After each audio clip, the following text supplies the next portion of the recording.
আসসালামু আলাইকুম, সবাইকে স্বাগত জানাচ্ছি দা ভিউজে। আপনাদের সাথে আছি আমি ফারজানা হাসিন। ইউরোপ জুড়ে প্রতি 5টি ফোন চুরির অভিযোগের মধ্যে প্রায় 2টি ওঠে যুক্তরাজ্যে।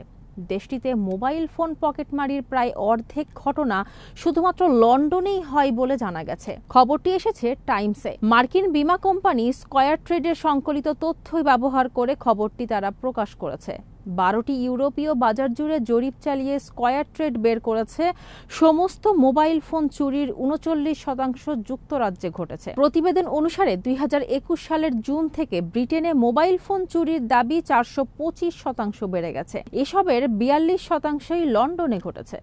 বার্মিংহামে দ্বিতীয় সর্বোচ্চ চুরির অভিযোগ জমা পড়ার রেকর্ড রয়েছে। জরিপ থেকে আরও জানা গেছে গ্রীষ্মের মাসগুলোতে এবং ক্রিসমাসের আগে পরে যুক্তরাজ্যে ফোন চুরির ঘটনা বেড়ে যায়। বেড়াতে আসা ট্যুরিস্ট ট্রাভেলার, উৎসব উদযাপনে ব্যস্ত মানুষ এবং মৌসুমি কেনাবেচার সঙ্গে জড়িত মানুষ ওই অপরাধের প্রধান শিকার। এমন সব তথ্য ইংল্যান্ড এবং ওয়েলসের অপরাধ জরিপের সরকারি তথ্যের সঙ্গেও মেলে। ওইসব সরকারি তথ্য বলছে 2024 সালের ডিসেম্বরে পকেটমারের মতো অপরাধ 50% বেড়ে গেছে।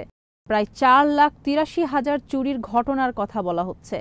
এমন অপরাধের মধ্যে মোবাইল ফোন চুরি হয়েছে সবচেয়ে বেশি। এই বছরের শুরুতে প্রকাশিত কম্পেয়ার দ্য মার্কেটের চালানো আরেকটি গবেষণায় দেখা গেছে 2024 সালে লন্ডনে 70,000-এরও বেশি ফোন চুরি হয়েছে। প্রতি সপ্তাহে চুরির পরিমাণ 1,349টি। হিসেব করে দেখা গেছে এভাবে লন্ডনবাসীর ক্ষতির পরিমাণ 70 মিলিয়ন পাউন্ডে পৌঁছাতে পারে। মেট্রোপলিটন পুলিশের মতে লন্ডনে সমস্ত ফোন চুরির প্রায় 40% ওয়েস্টমিনস্টার এবং ওয়েস্ট এন্ডে ঘটে। ব্রিটেন দীর্ঘদিন ধরে অবৈধ অভিবাসন ঠেকাতে লড়াই করছে। চুরি এবং গ্যাং কার্যকলাপ বেড়ে যাওয়ার সঙ্গে অবৈধ অভিবাসীদের যুক্ততা আছে বলে মনে করা হচ্ছে। অপরাধী চক্র মোবাইল ফোন চুরিকে বছরে 50 মিলিয়ন পাউন্ডের শিল্পে পরিণত করেছে বলে পুলিশের ধারণা। যুক্তরাজ্যে চলমান অর্থনৈতিক চাপ এবং জীবনযাত্রার মানের অবনতির মধ্যে এমন চুরি বেড়েছে ভয়াবহভাবে।